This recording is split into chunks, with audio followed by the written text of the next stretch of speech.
یہ زمین پربت دشتو دریا ہو دھرتی ہر دھڑکن اپنی ہے اس مٹی سے باندھی۔ 6 ستمبر 1965 پاکستان کی تاریخ کا یادگار اور حوصلہ افزا دن ہے۔ اس دن کو یوم دفاع پاکستان بھی کہا جاتا ہے۔ اس دن بھارت کی افواج نے بین الاقوامی سرحد کو عبور کر کے لاہور اور سیالکوٹ پر شب خون مارا۔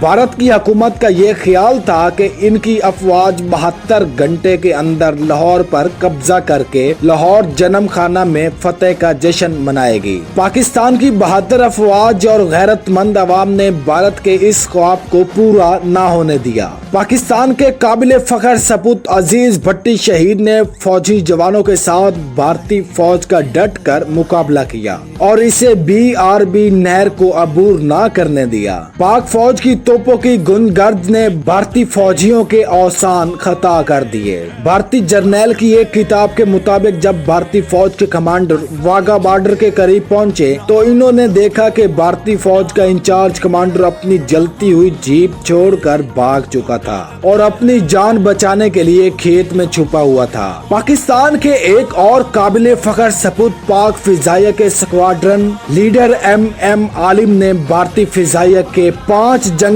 طیارے مار گرائے اور ایک عالمی ریکارڈ قائم کر دیا۔ اس شاندار کارکردگی سے بھارتی فضائیہ کی کمر ٹوٹ گئی۔ پاک فوج کے جوانوں نے چونڈس سیالکوٹ کے محاذ پر ٹینکوں کی تاریخ ساز جنگ لڑی اور بھارتی فوج کو پسپا کر دیا۔ آج پوری قوم 1965 کے شہیدوں اور غازیوں کو بڑے فخر اور مسرت کے ساتھ یاد کرتی ہے۔ 1965 کی جنگ کے بے مثال قومی جذبے کو لوگوں نے اپنی آنکھوں سے دیکھا، وہ اسے آج بھی بڑی محبت سے یاد کرتے ہیں۔ کاش پاکستانی قوم ایک بار پھر 1965 کے جذبے سے سرشار ہو جائے تو پاکستان دنیا کا عظیم ملک بن سکتا ہے۔ جب بھارت کی فوج نے اچانک پاکستان پر حملہ کیا تو اس وقت کے حکمران جنرل ایوب خان نے قوم سے اپنے خطاب میں توانا اور پر اعتماد آواز میں کہا، پاکستان کے 10 کروڑ عوام جن کے دل لا الہ الا اللہ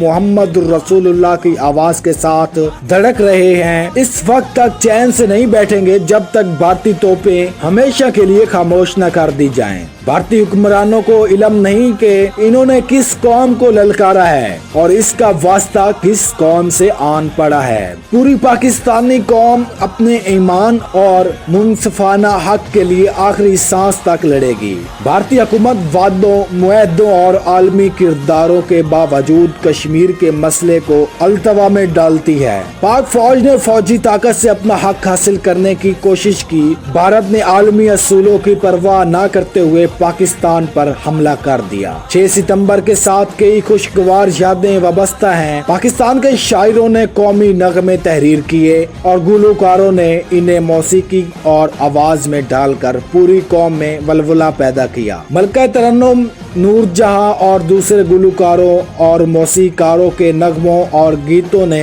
پوری قوم اور پاک فوج کے جوانوں میں ایک نیا ولولہ پیدا کر دیا۔ یہ قومی نغمے اور گیت آج بھی قوم میں جذبے اور ولولہ پیدا کرتے ہیں، جن میں شامل ہیں، اے وطن کے سجیلے جوانوں، میرے نغمے تمہارے لیے ہیں، ساتھیوں مجاہدوں جاگ اٹھا ہے سارا وطن، توحید کا پرچم لہرایا اب وقت شہادت ہے، اللہ اکبر میرے ڈھول سپاہیا تینوں رب دیاں رکھاں۔ تو ناظرین، ہم امید کرتے ہیں کہ آپ کو یہ ویڈیو اچھی لگی ہوگی، تو ہمارے YouTube چینل کو سبسکرائب کریں اور بیل آئیکن کو ضرور کلک کریں تاکہ ہماری ہر نئی آنے والی ویڈیو آپ تک پہنچتی رہے۔